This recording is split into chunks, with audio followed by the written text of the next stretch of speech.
స్వయంభూ వరసిద్ధి వినాయక స్వామి దేవస్థానం కాణిపాకం నందు ఈ వేసవి సెలవులు అవడం వల్ల పిల్లలకి సెలవులు వచ్చడం వల్ల ఎక్కువ మంది భక్తులు మనకి ఈసారి వస్తున్నారు.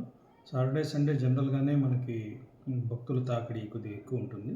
సో వేసవి సెలవుల కారణం కూడా ఒకటి ఎక్కువగా ఈరోజు కనీసం 30,000 వరకు 25,000 నుంచి 30,000 వరకు ప్రతిరోజు వస్తూ ఉన్నారు.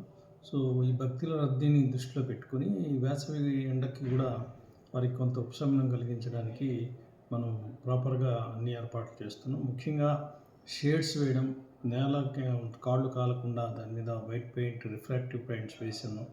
అదేవిధంగా మంచినీరు చాలా చోట్ల అందరికీ అందుబాటులో ఉంచుతున్నాం.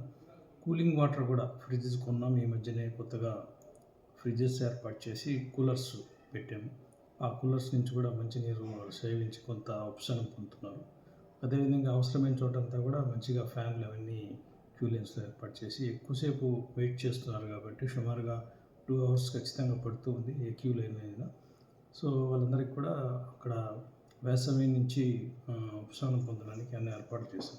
అదేవిధంగా ఫ్రీ క్యూ లైన్లో మనకి ఎక్కువ టైం పడుతూ ఉంటుంది కాబట్టి సాధారణంగా అక్కడ 12 గంటల నుంచి కొంత ప్రసాదం కూడా అంటే సాంబార్ రైస్ లాంటివి ఏర్పాటు చేస్తున్నాం. సో వారు కొద్దిసేపు క్యూలో కూర్చున్న తర్వాత కనీసం మధ్యాహ్నం పూటగా వస్తుంది కాబట్టి వారి ఆకలికి తట్టుకోవడం కోసంగా మనం ప్రసాదం కూడా ఏర్పాటు చేస్తున్నాం. సో ఈ రకంగా మనం భక్తులకి సంపూర్ణంగా సంతృప్తిగా దైవదర్శనం చేసుకుని వెళ్ళే విధంగా అన్ని ఏర్పాటు చేస్తున్నాం కాబట్టి పబ్లిక్కి డివోటీస్ అందరికి కూడా దేవుడి మీద అచంచలమైన విశ్వాసం ఉంది కాబట్టి ఎంతో కష్ట నష్టాలకు వచ్చి చాలా దూర ప్రాంతాల నుంచి వస్తున్నారు. వారందరినీ బాగా ఏర్పాట్లు చేసి వారందరికీ కూడా సక్రమంగా ఎటువంటి తోపులాట్లు లేకుండా దైవ దర్శనం చేయించి పంపించడానికి అందరం కృషి చేస్తున్నాం.